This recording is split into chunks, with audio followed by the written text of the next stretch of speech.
വന്ന ഉടനെ പറഞ്ഞു നാണമില്ലേ വരാൻ, ഞങ്ങളുടെ ഇരിക്കുവാണോ വാഗത്താനത്ത് അപ്പുറം ചൗക്കോട്ടയുണ്ട്, അവിടെ പോയി ചോദിക്കാൻ പറഞ്ഞു. ഞാൻ പറഞ്ഞു ഈ ചൗക്കോട്ടെ പോയി ചോദിക്കുന്നതന്നെ നിന്റെ പേരിൽ എഗ്രിമെന്റ് ചെയ്തിരിക്കുന്നത്.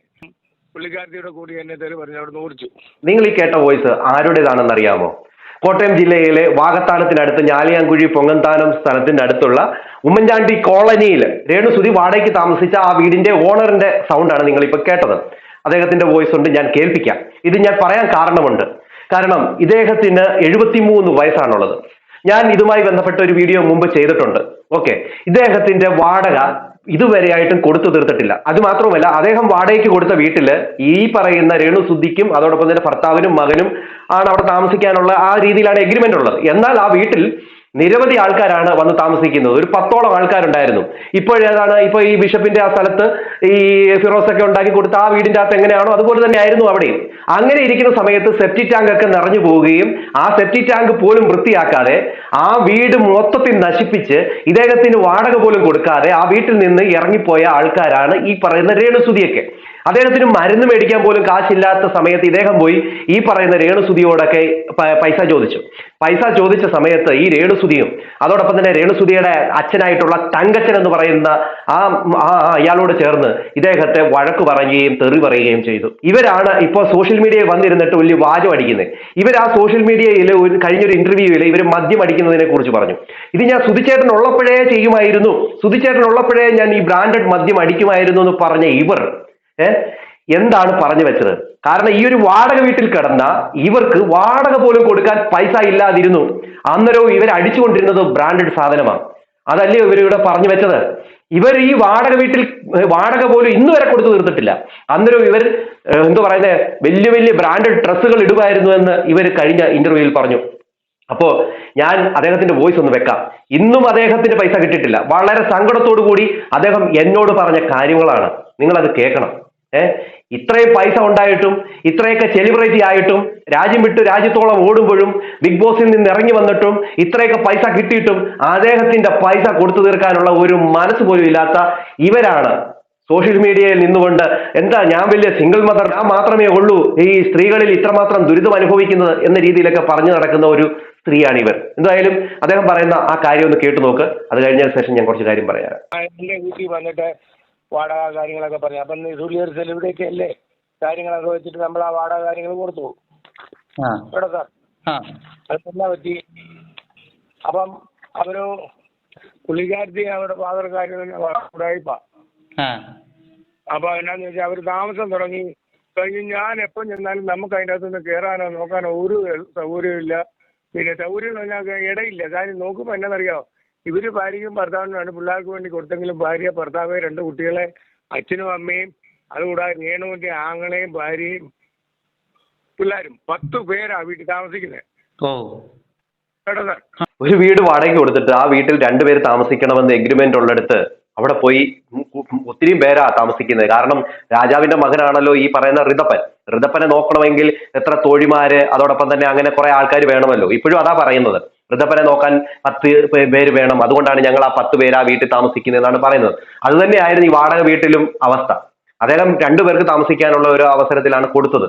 എന്നാൽ അവിടെ താമസിച്ചതോ 10 പേര്, അത്രയും അടങ്ങുന്ന ആൾക്കാർ. ഇത് കണ്ടോ നിങ്ങൾ? ഇത് എഗ്രിമെന്റ്.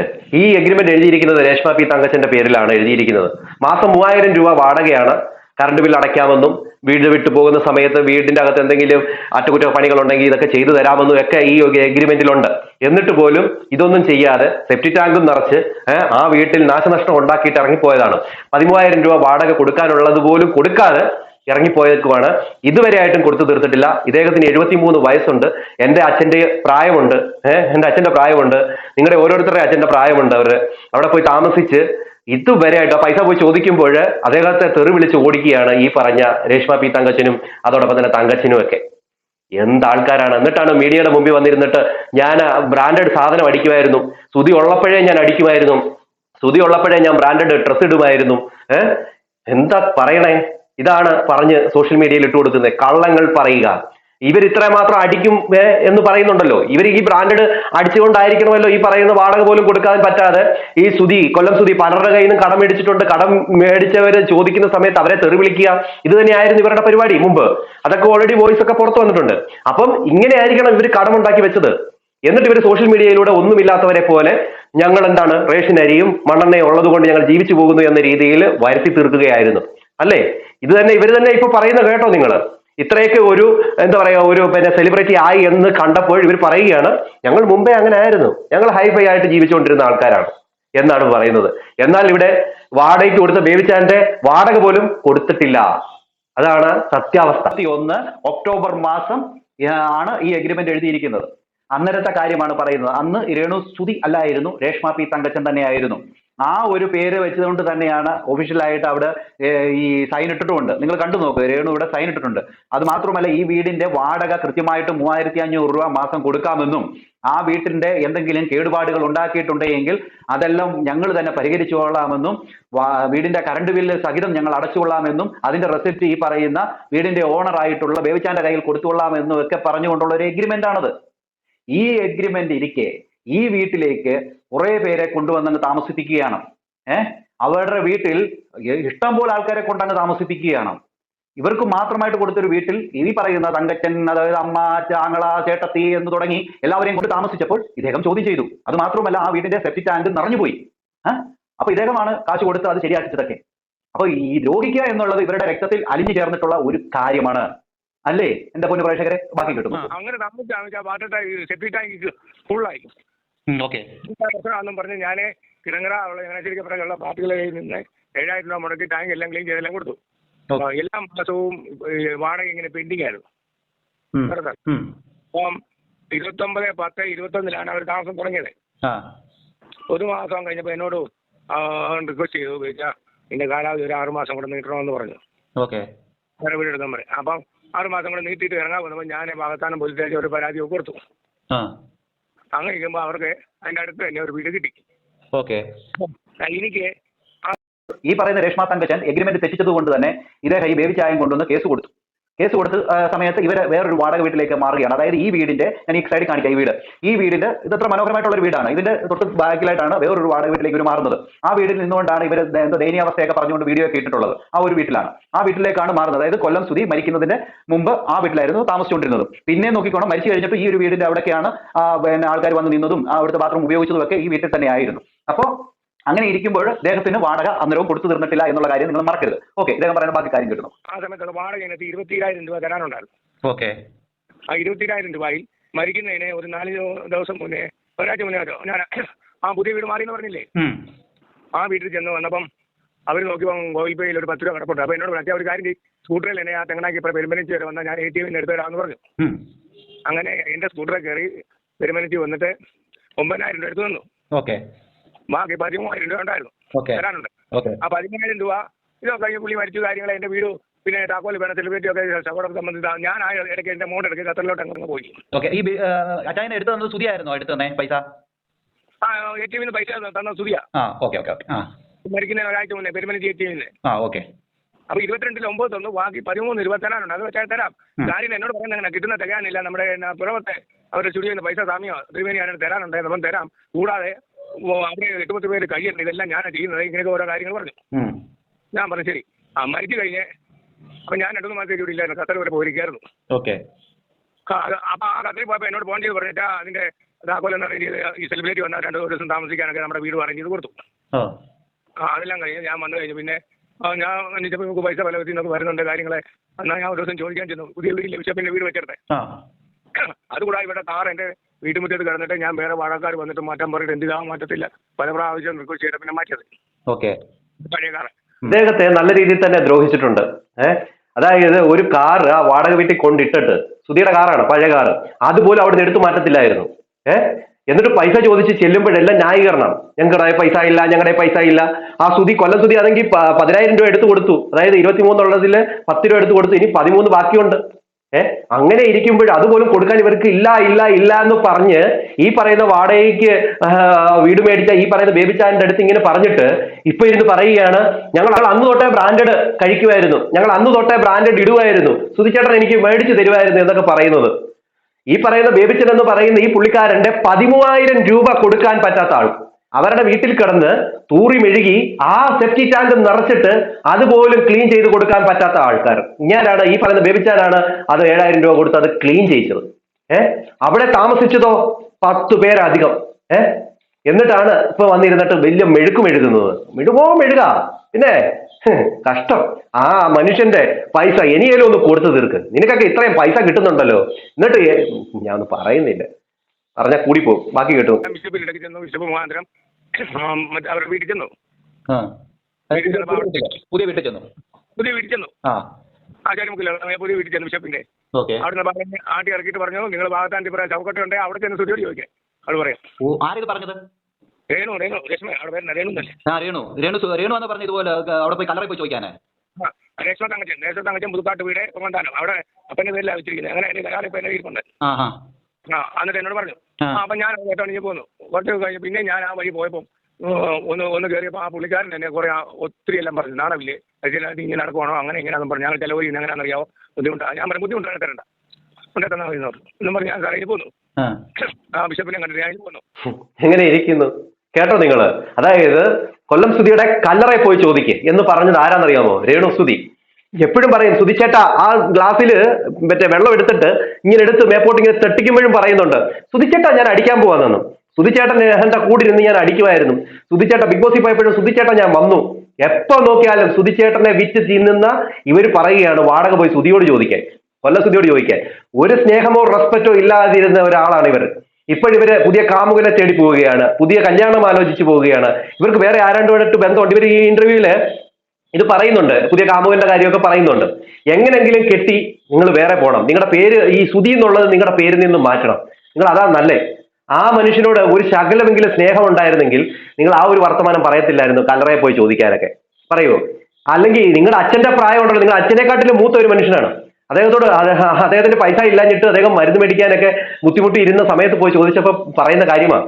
അല്ലെങ്കിൽ അദ്ദേഹത്തോട് പറയേണ്ട കാര്യം ഉണ്ടായിരുന്നല്ലോ, അച്ചായ ഇപ്പൊ എന്റെ പൈസ ഇല്ല, വരുമ്പോ ഞാൻ അച്ഛനെ കൊണ്ടുതരാം, അല്ല ഇത്ര ദിവസത്തെ അവധി. അതല്ലേ ചെയ്യേണ്ടത്. അതിലൊരു മാന്യമായിട്ടുള്ള ഒരു സ്ത്രീകൾ ചെയ്യുന്നത്, അല്ലെങ്കിൽ ഒരു മാന്യമായിട്ടുള്ള ഒരു കുടുംബക്കാർ ചെയ്യുന്നത്. ഈ പറയുന്ന തങ്കച്ചനായിക്കോട്ടെ, ഈ പറയുന്ന രേഷ്മയ്ക്ക് ആയിക്കോട്ടെ ആ ഒരു സംഭവം ഇല്ല. അതുകൊണ്ടാണ് അവരത് പെരുമാറിയത്. അവരുടെ വായിൽ നിന്ന് അതേ വരൂ. അതുകൊണ്ട് തന്നെയാണ് അവർ അങ്ങനത്തെ വർത്തമാനം പറഞ്ഞത്. പിന്നെ ഇപ്പൊ മീഡിയയുടെ മുമ്പിൽ വന്നിരുന്നിട്ട് വലിയ സെലിബ്രിറ്റി കളിക്കുക. ഇതൊക്കെ പ്രേക്ഷകരെ നിങ്ങളൊന്ന് മനസ്സിലാക്കിയ കൊള്ളാം. ബാക്കി ഇപ്പൊ എനിക്കാണെങ്കിൽ ഒത്തിരി എനിക്കൊരു ആർട്ടിന്റെ പ്രശ്നമുണ്ട്. ഇപ്പൊ തന്നെ പറഞ്ഞാൽ ഞാൻ 4 ആന്റിപ്ലാസ് ചെയ്ത് 3500-600 രൂപ ഗുളിക മേടിക്കുന്ന. അത് എന്റെ മോക്ക് 12 വർഷം കൂടി 2 കുട്ടികളുണ്ടായി, 25 ലക്ഷം രൂപ ആളായി, മുഴുവൻ പണയം വെച്ചിരിക്കുക.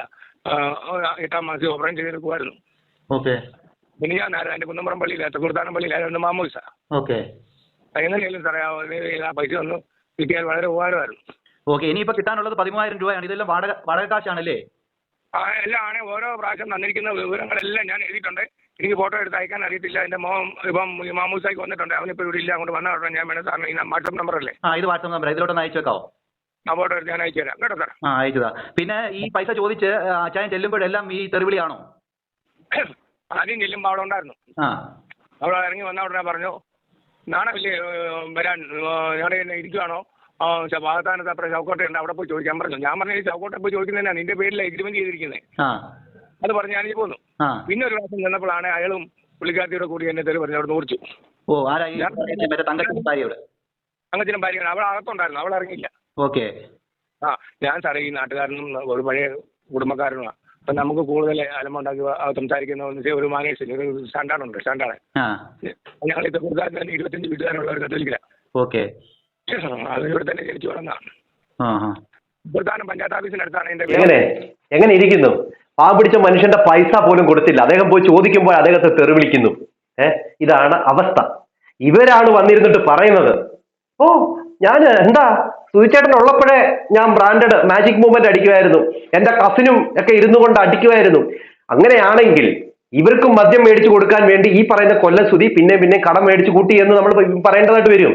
ഒരു വാടക പോലും കൃത്യസമയത്ത് കൊടുക്കാൻ പറ്റാത്ത ഇവർ മാജിക് മൂവ്മെന്റ് അടിച്ചുകൊണ്ട് ജീവിച്ചവരാണ് എന്ന് നമ്മൾ പറയേണ്ടതായിട്ട് വരും. അത് തന്നെയാണ് അതിന്റെ സത്യം. ഇവരും മറ്റെന്തോ മോഡേൺ ഡ്രസ്സുകൾ ട്രെൻഡ്സിൽ നിന്നും അവിടെ നിന്നുമൊക്കെ മേടിച്ച് ഇവരിടുന്നുണ്ടായിരുന്നുവെങ്കിൽ, വാടക പോലും കൊടുക്കാതെ ഇവരത് ചെയ്യുന്നുണ്ടായിരുന്നുവെങ്കിൽ അതിന്റെ അർത്ഥം എന്താണ്? ഇവര് കടം മേടിച്ചും ഇവർക്ക് കിട്ടുന്ന പൈസ എല്ലാം ഇത് തന്നെയായിരുന്നു അവർ ഉപയോഗിച്ചുകൊണ്ടിരുന്നതെന്നല്ലേ എന്റെ അർത്ഥം. അത് കഴിഞ്ഞതിന് ശേഷം ഇവർ പ്രാരാബ്ദങ്ങൾ പറഞ്ഞ് വീഡിയോ ഇട്ടു തുടങ്ങി.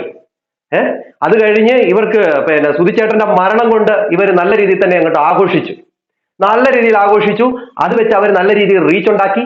ഒടുവിൽ അവർക്ക് വീട് കിട്ടി, സ്ഥലം കിട്ടി, എല്ലാം കിട്ടി. എന്നിട്ട് ബിഷപ്പിനെ കുറ്റം പറയുന്നു, ഫിറോസിനെ കുറ്റം പറയുന്നു. അങ്ങനെ മൊത്തത്തിൽ ഇവര് എൻജോയ്മെന്റ് ആയിരുന്നു അല്ലേ?